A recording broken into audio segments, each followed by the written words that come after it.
Hello everyone, this is Djimusic, and I'm back for another video. Today we're going to be doing a little tutorial slash explanation slash bug report slash everything and update and yeah. So this is regarding global variables. Oops, my sound is really loud. Like really loud. Okay. This is regarding global variables. I've created a little world to show you how they work and stuff like that. So yeah, let's get started.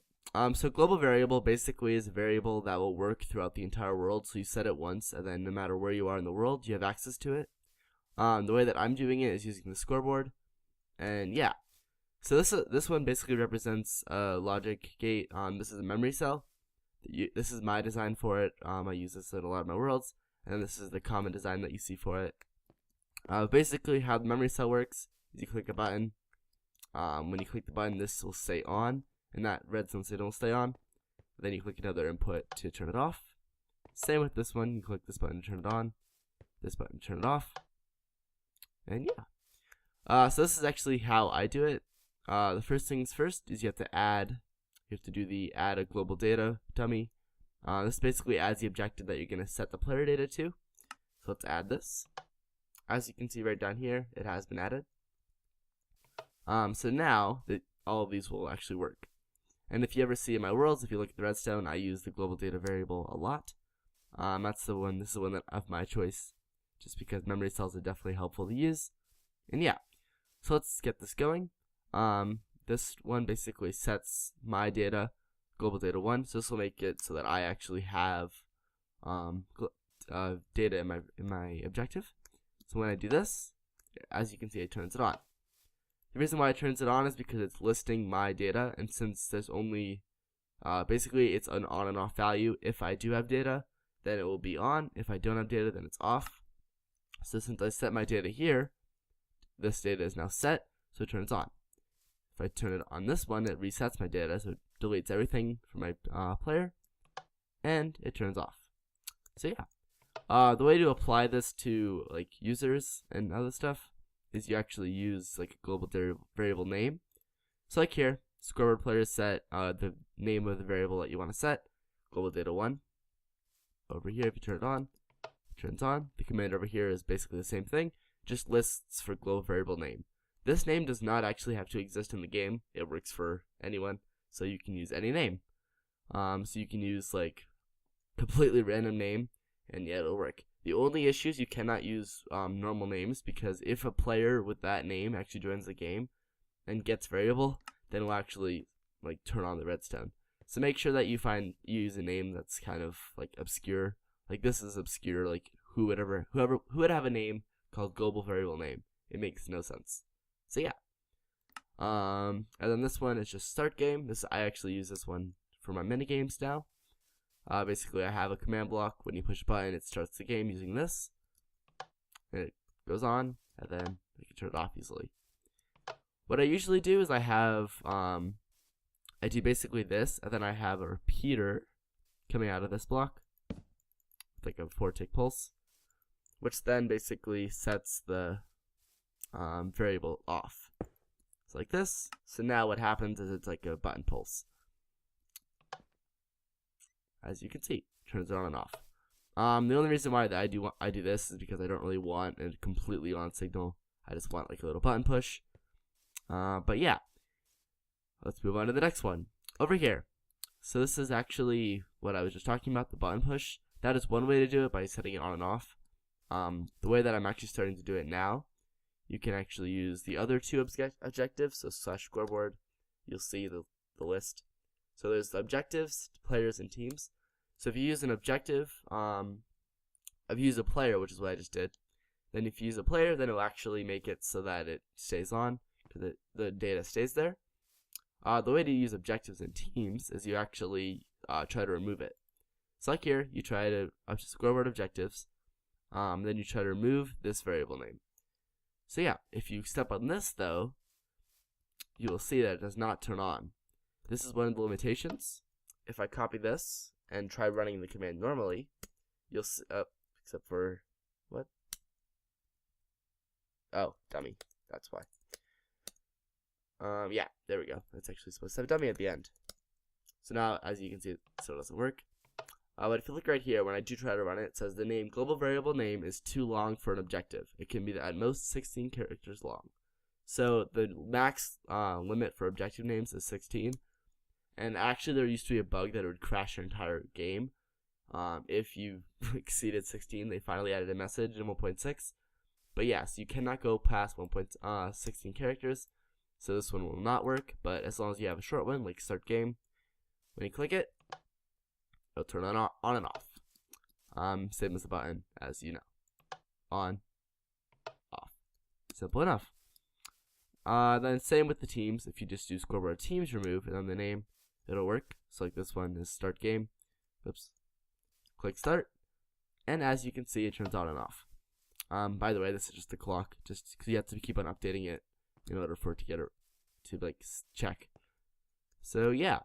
The issue that I've been having is that this is actually does not work on bucket, unfortunately.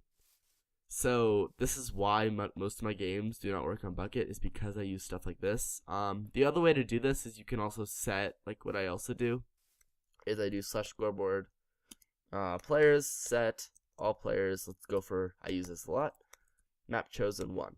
So this basically, I use this in my Empire Counters map. The map chosen for this round was 1. This would work because everyone would have a map chosen value of 1. The only problem with this is if someone leaves a server when it's 1 and then joins back when it's 2, their data is still set to 2, so they'll actually think that the game is on map 2. So it doesn't work as much as I like to. The way that I have been doing it in the recently is I've been doing set map, set map 2 or set map 1, and then global data, and then 1. So this is basically, it sets map 1 data. So I can just check using the scoreboard players list for map 1, and then if it's true, they don't work. So that's the best way to do it, and make sure that there isn't any like player data set into it. The global variable, it's not for every single player. That's what a global variable is, and that's why it's so nice. But yeah, okay, let's go into bucket. I'm going to save and quit, and let's start a bucket server really quick. Okay, it's starting. Whoops. As you can see from the dialogue. So let's go to the server really quick. There we go. Logging in slowly. Oh, it's preparing the spawn, apparently. Yeah, there we go. Okay. So this is bucket. If I do /plugins, you can tell there's world data installed. This is a complete bucket server, but I mean, these are all on. So it's a really bad issue. If you look over there, those lights over there are also on. So it does not work at all. The only way to actually get this to work is for them to add. They have some support for the scoreboard, like you can do scoreboard players and ads and stuff. But this does not work. You cannot do checks. Like if you're trying to check for this, it just will not work. So yeah, it's kind of annoying.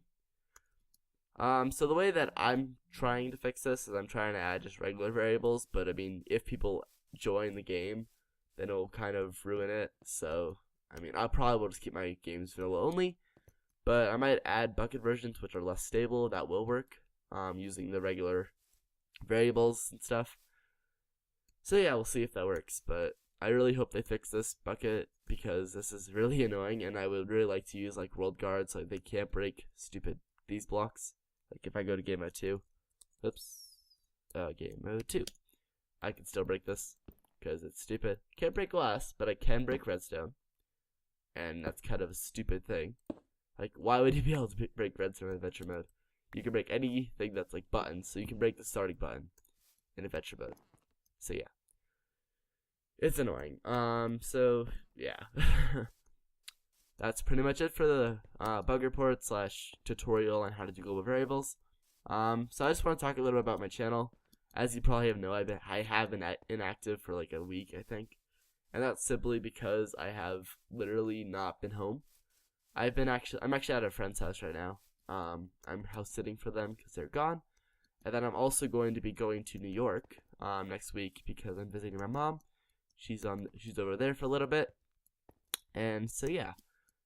So I won't be home next week, but I'm gonna try to upload a UHC next week, so you guys will have some videos. That will be nice, because I mean it's actually a really good UHC. I got really far. The ending was kind of annoying, but there's not much you can do about it. So and as you can see, this still doesn't work. So yeah, I'm gonna try to upload some videos about that, and then I also have college coming up in August, so I'll have to work around my schedule and stuff like that. Okay, getting away from the village, get away from the village.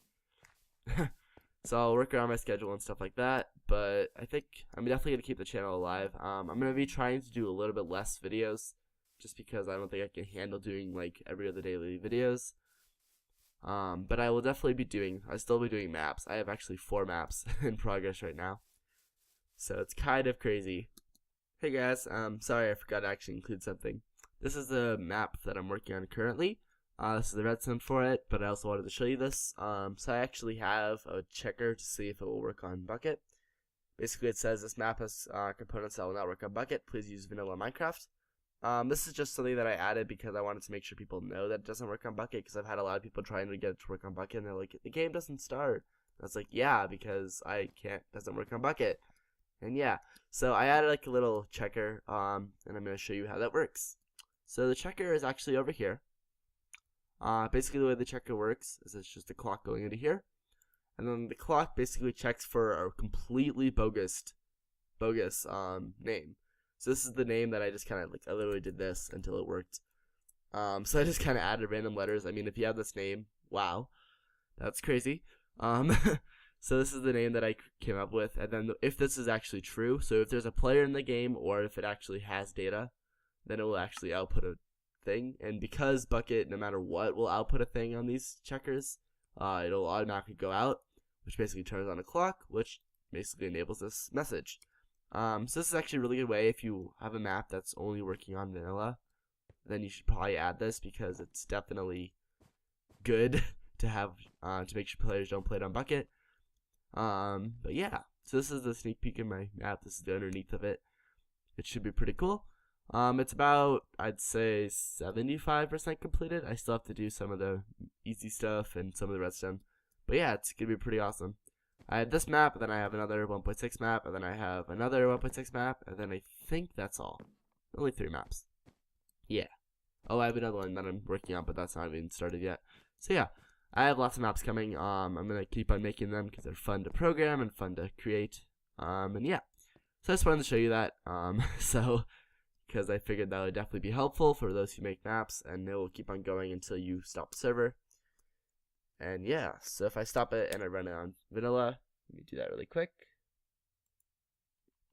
Starting server. Thank you for starting. Okay. So if I start it, if I go to my server, then as you see, the message is not there because this, where is it? Over here. Because this is not true. So if my name was this and I had a data associated with it, then it would work. But since I don't, it doesn't work, and this is paused, and this will never actually output a signal. So yeah, that's pretty much it. As always, if you guys like my videos, please subscribe. I'm definitely going to be going towards the map creator type. I'll be doing videos related to that, and I finally decided to do a video on global variables because I've been using them, and I was like, well, I probably should do a video explaining how I use them and how they work and why they're awesome and stuff like that. So yeah, thank you guys so much for watching, and I'll see you later. Bye.